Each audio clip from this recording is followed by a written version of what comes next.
is simply a philosophy of uh, looking at the world in terms of the things you can control and the things you can't control. And the things you can't control, then you shouldn't worry about them too much. We in today's modern society, we tend to still have so many stressors, and a lot of the time, those stressors are things we have no control over, right?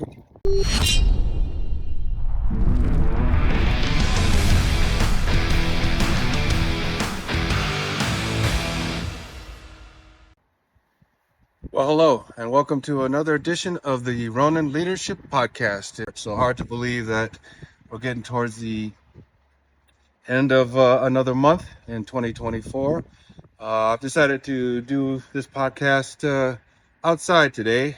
You may hear a little bit of noise, and that's just I'm at poolside and the pool is circulating, but I think you'll be able to hear me. I got my earbuds on, but I thought it'd be good to take it outside.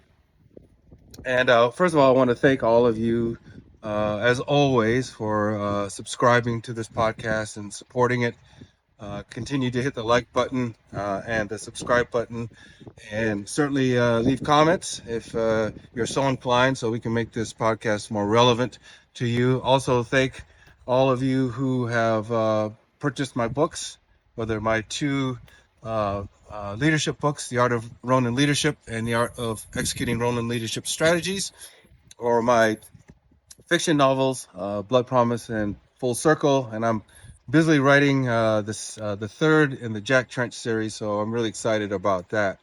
But anyway, thank you for all your support. And also, there'll be a link to a blog that I do. I try to do it weekly, but had a lot of stuff coming up in the last couple of weeks, so I haven't been able to do it in a couple of weeks. But I do a Ronin Leadership Thoughts blog on LinkedIn, so we're going to make sure we have that link for you as well, so you can enjoy that content. So let's get into this. Uh, uh, as you know, if you've been following this podcast for any period of time, I have really embraced the philosophy of Stoicism this last year. I've been studying it, reflecting on it, and doing a lot of exercises, challenges in Stoicism, because it helps me personally keep grounded, have a better sort of outlook on life and challenges, and we all go through challenges. And so for me, Stoicism, which is basically started in Greece and migrated to Rome, um, and is even here in present day, is simply a philosophy of uh, looking at the world in terms of the things you can control and the things you can't control. And the things you can't control, then you shouldn't worry about them too much. We in today's modern society, we tend to still have so many stressors, and a lot of the time, those stressors are things we have no control over, right? Whether it's little things like you're at an airport and your flight is delayed, you are that's out of your control, right? And so getting mad at the person behind the desk at the airline counter, or just fuming and all that other kind of stuff, is doing you no good. Better off to just sit down, wait till your flight is rescheduled, and read a book or do something that's constructive. Now, whether it's a simple thing like that, or if you're on the far extreme end, if you or a loved one have been given a diagnosis, a bad health diagnosis of some sort, you can rail at God, or you could scream and cry and do all those things, which you may do anyway, because you're human. But at the end of the day, it's nothing you can control. So then you should be concentrating on, what can I control? I can control my reactions to this. I can control how I'm going to tackle, or we're going to tackle, the health issue, how we're going to move forward, and not dwell on things that you have no control over. And so that whole philosophy is, to me, it's intriguing. But today there's two aspects of that philosophy I really want to talk about, and they're kind of the core of Stoicism. Stoicism has certain tenets in it which have to do with you know joy and temperance and justice and uh, all these kinds of things. But there's two major parts of Stoicism that I want to talk about today because I think it's important. If you get this concept, you can apply it to your own life. Because everything we do in this podcast is obviously about leadership, but leadership uh, is also something that needs to be practical. It can't just be esoteric, just can't be theory. It has to be something that's practical. So there's two aspects, and they're called amor fati and memento mori. Memento mori means I'll tackle that one first, and that means simply you will die, right? And that's kind of a morbid. Some people would think that's morbid, but it isn't. So I actually keep two coins on my desk. This one is the memento mori, right?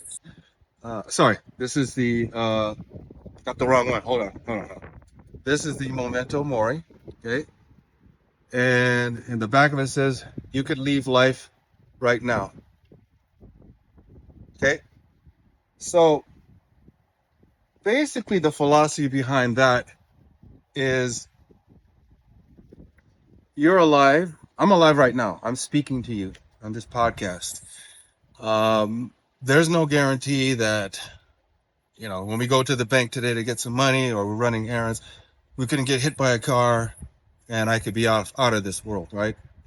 And there was a Stoic philosopher named Seneca, who basically said, and I'm paraphrasing, if you live your life and you've enjoyed your day, when you wake up the next morning, that day is a bonus.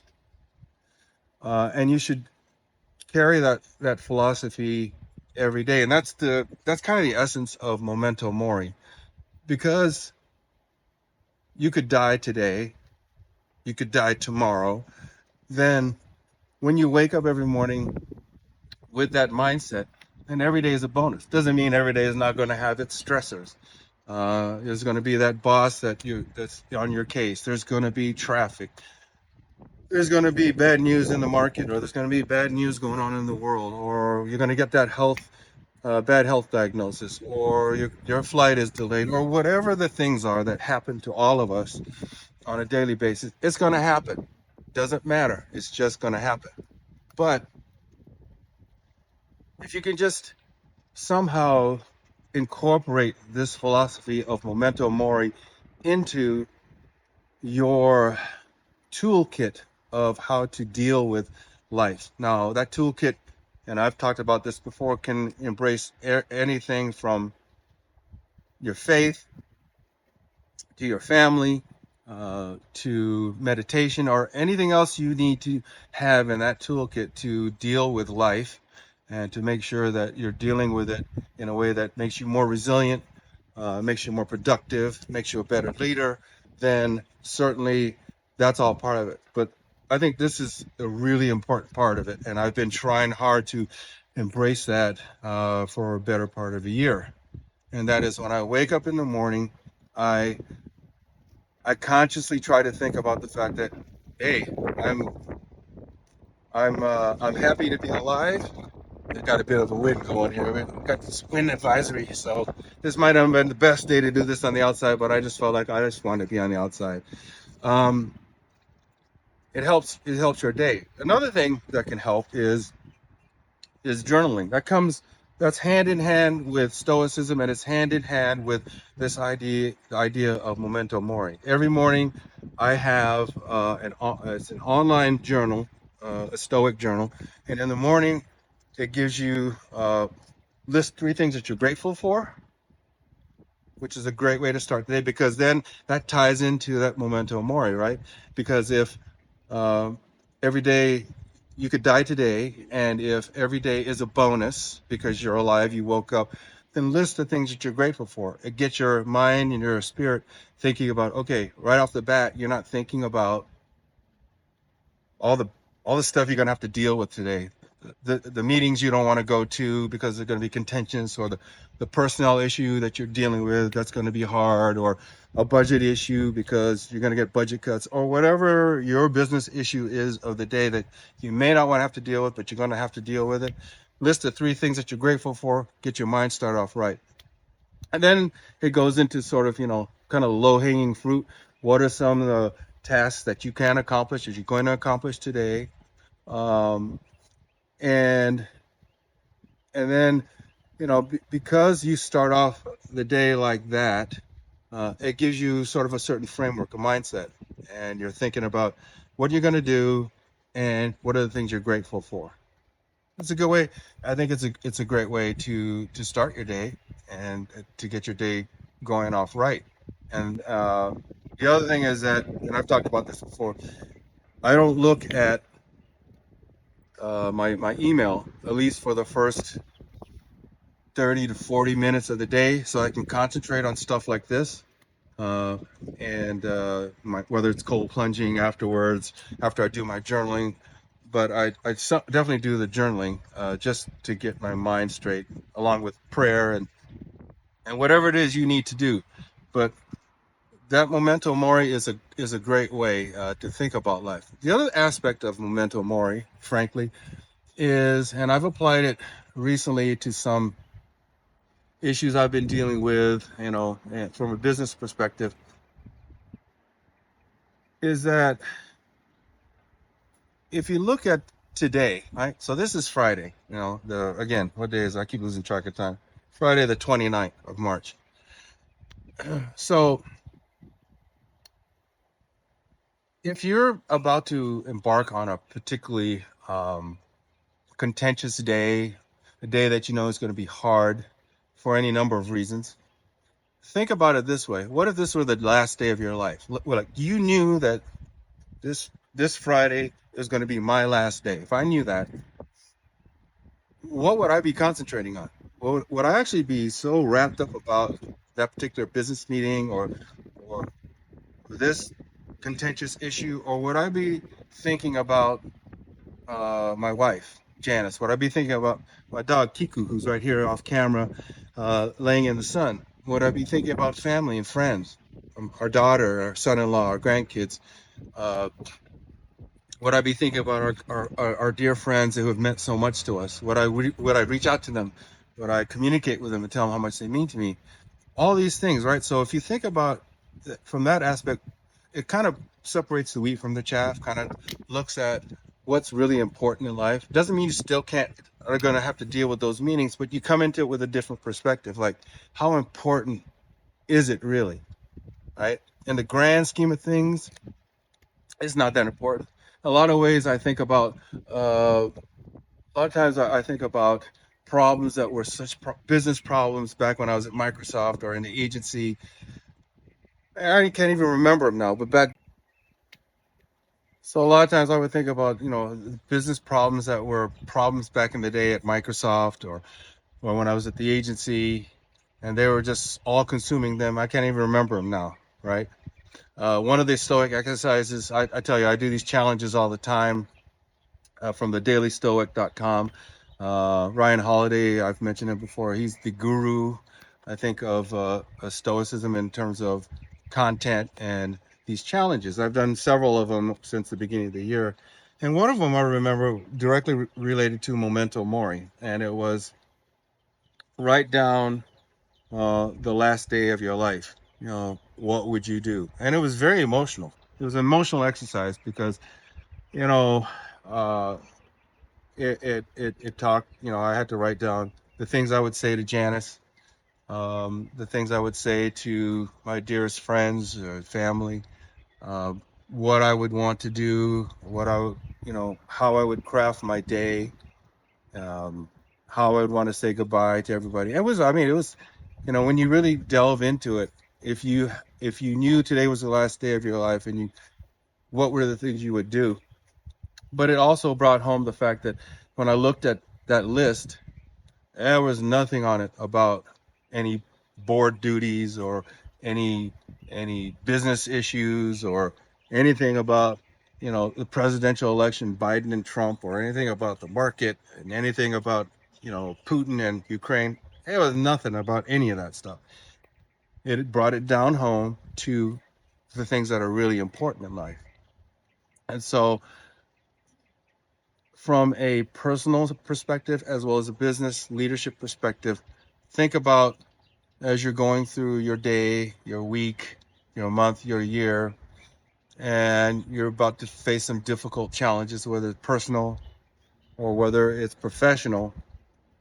Think about the fact that tomorrow you could die, right? Any of us could. We're only on this earth for a certain period of time.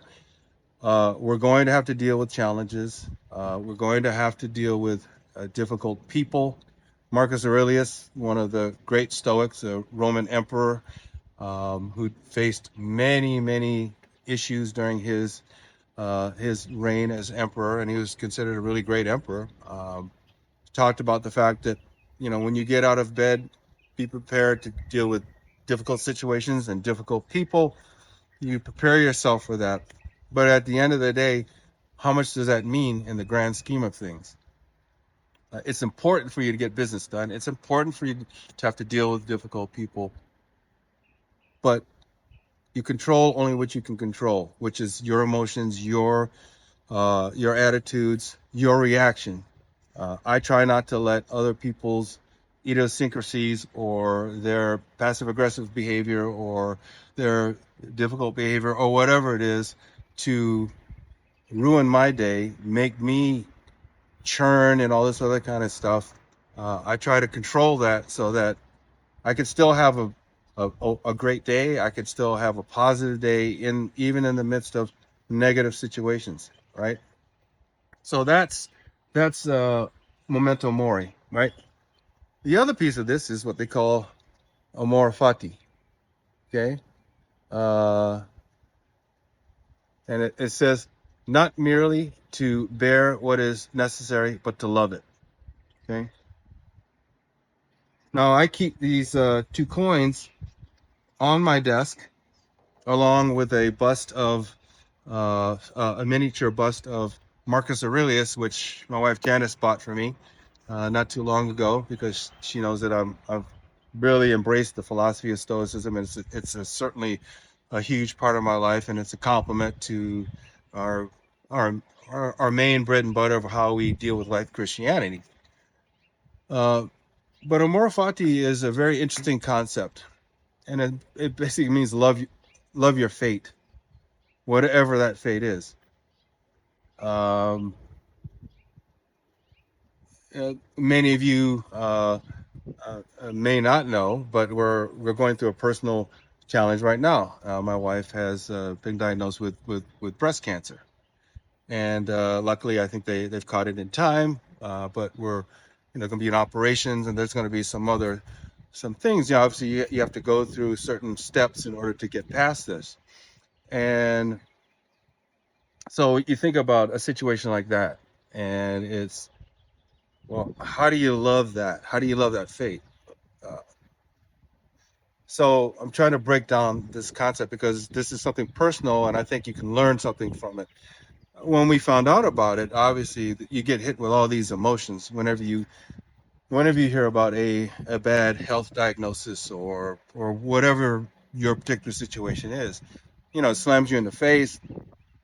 The same way I kind of felt when my former wife Karen had been diagnosed with a rare form of stomach cancer. It kind of kicks you in the gut, it takes your breath away, and you're going through all the different conniptions of why, or you cry or you get angry, and then you're just kind of pondering what the heck is going on.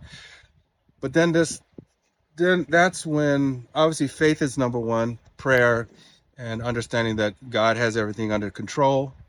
So that's number one.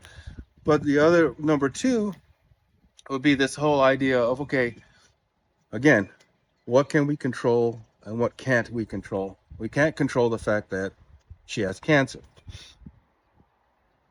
What we can control is how we deal with that from a with from a medical perspective, which is being taken care of great, and we're in great hands, and I think the prognosis is going to be awesome at the end. So we're going to come out of this, but we can also control our reactions to it. Again, like the low hanging fruit we talked about earlier, your flight getting delayed, and you're railing at the gods, you're railing at the attendant behind the desk, and why is the flight delayed, and blah blah blah. Or you can sit down and read a book, or you can figure out something productive to do until you get on that delayed flight. Well, it's the same thing here. What we control is our emotions, and so you learn to reframe things, right? Jocko Willink has some great podcasts about reframing. So, Janice has cancer. Okay, that's a bad thing, but we're taking care of it. That's a good thing. And then also you reframe it in that, okay, we caught it early. Prognosis is good. Had we not caught this early enough, we could be dealing with something far worse, like certainly life-threatening. This is life-altering, but as of right now, and I believe it's going to continue that way because all indications are that it will be fine at the end. It's not life-threatening. So if you frame it like that, then it's easier to amor fati. It's easier to say, okay, I love my fate, because the alternate is to be depressed, is to be worried, and none of that helps either physically, none of that helps mentally, spiritually as well. So the idea of whatever your situation is, if you're in a terribly difficult business situation, let's say, for instance, taking something back from my background where you're told from the higher ups that we're having reductions in force, right? And you're going to have to get rid of people. And hopefully at this stage in the game, in your leadership journey, you separated the wheat from the chaff, and you have no fat in your organization. You have high speed, low drag, go get them, great direct reports and employees and leadership team and everything's, and now you've got to make cuts. And these are hard decisions. These are people. A lot of them, in my case, people I really cared for, I liked, and they did a great job for me. And we had to figure out who we had to let go from the team. And there's a whole other podcast that we can do on that. But had I actually thought about this at the time, because I wasn't into Stoicism at the time, I hadn't studied the philosophy. We did it. But you take that situation and you think, okay, I don't love what I have to do. It's going to be hard. It's going to suck, right? But again, by embracing and loving the fate, the hand that's been dealt you, it clears your mind of the whys and how come, and arguing to your boss about it's not fair. Well, yeah, none of this is fair. It has nothing to do with fairness. It has to do with you're a business leader. You've been given a job to do. The job's going to suck, but you have to do it. So just do it. They expect you to execute on that. So, okay, so you embrace that fate. You love that fate. You love the fact that, hey, if I'm going to make this decision, me and my leadership team, if we're going to have to make this decision, and ultimately I pull the trigger as the ultimate boss in terms of yes or no, in terms of what personnel has to be let go. Okay, we're going to make the most reasoned decision possible. We're going to let these people off, not the way they've been doing it recently over, a video call or some stupid thing like that, but in person, letting them know how much this sucks for both of you, and you'll do everything to help them land on their feet. Okay, so from that aspect of it, yes, I can embrace and I can love my fate because I don't have a choice, right? And again, it's what you can control and what you can't control. And if I can't control the fact that I can't save some of these folks from not being let go, fine. Then I'm going to find the best way to do it, and I'm going to love that fate and not love the situation, but embrace and love the fact that I'm in it and I'm in control of how I react to it and how I react to these people that are going to be let go, right? And so that's what amor fati basically is. It's loving the hand that's dealt you, because the opposite of that is hating the hand that's dealt you, which means you're going to have a pretty miserable existence for damn near every day of your life, because there's always going to be something every day that comes down the pike that's going to piss you off, that's going to be unfair, that's going to be not nice, or you're going to deal with difficult people or difficult situations. And you could sit there and stew and get stressed out, which is, I think, a lot of people do. They just get pissed off and they're stressed and they don't know how to deal with it. And to me, whether it's working out at F45 because it's hard, whether it's cold plunging, whether it's meditation and prayer, whether it's studying philosophy and Stoicism, all of these things combined together help keep me even keeled. Yeah, do I blow my stack? Yeah. Do I get impatient? Sure. Do I sometimes think this shit is unfair, whatever it is? Sure. Uh, but at the end of the day, because I have these tools in my toolkit, I'm able to handle these things in a way that I probably couldn't have handled them 15, 20 years ago. Um, Also with wisdom, right? Look, the more crisis situations you deal with in life, even though they suck at the time and you don't want to have to deal with it, the more you build that resilience, that muscle memory, as it were, on when the next crisis situation hits, and there will be another one. Trust me, sports fans, there will be others. Like I said, right now we're dealing with this situation with Janice, and it's the biggest situation that's hit us since we've been married. But she's handling it like a true Stoic, and she's tough and she's brave. And do we have our moments? Yeah, of course. Stoicism has nothing to do with. People think being a Stoic means just the stiff upper lip and not having any emotion. It's far from it. Emotions are a big part of Stoicism. Stoicism is how to deal with the challenges of your life. It's not about sitting on a mountaintop, doing this and philosophizing all day long. It's about getting into the real world, the nitty gritty of the problems that you're facing every day, but doing it in a way in which you deal with what you can control, cast away what you can't control, and find ways to make yourself more resilient. Find your ways to find more joy in this world. Even in the midst of bad situations, you can find those nuggets of joy that keep you grounded and that keep you moving forward.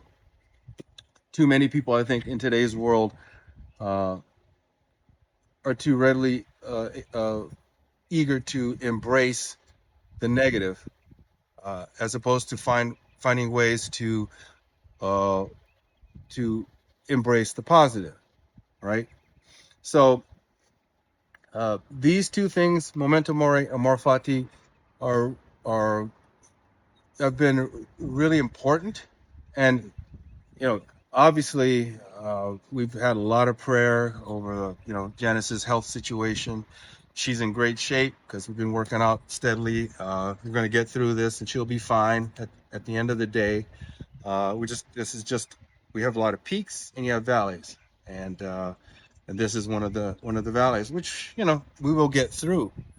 But I'm telling you, number one for us is our faith in God and our prayer, and and the Bible. It's been, that's something that's always been a part of us, part of our marriage, and so it's great that we have that, and that's number one. That's the mainstay. But for me personally, Amor Fati and Memento Mori have just been, and the whole studying of philosophy and going through all these Stoic challenges, has really helped help me deal with this particular situation, as well as some other situations I'm dealing with from a business perspective, in a way that I wish I had embraced this back in my Microsoft, chief security officer days. I think I did pretty good job back then, but these certainly would have helped me in times of crisis or difficult situations when I could have some more perspective, right? And on it. So look up those two terms, amor fati, memento mori. You go to dailystoic.com because there's a lot of great content on there. But for me, I wanted to get this across to you because I think it's important as a business, as a leader, whether you're a leader in the public sector or private sector or a nonprofit, what have you. I think uh, embracing these two particular concepts are going to be something that helps your resilience. And the more resilient you are, the better leader you're going to become. So that's all we have for today's edition of the Ronin Leadership Podcast. Again, thank you so much for embracing this content. Uh, Please go to mikehowardauthor.com or amazon.com. Take a look at all of my books, and happy if you would uh, uh, buy all of them or buy some of them. But I really appreciate all the support. Also, we're going to have a link again to Ronin Leadership Thoughts blog, which is on LinkedIn, which I try to do on a weekly basis. And also make sure that you're hitting the like button and the subscribe button. And please comment and please share this, obviously, with your friends and family. And thank you so much again for all the support. And we'll be back at you with another edition of the Ronin Leadership Podcast. See ya.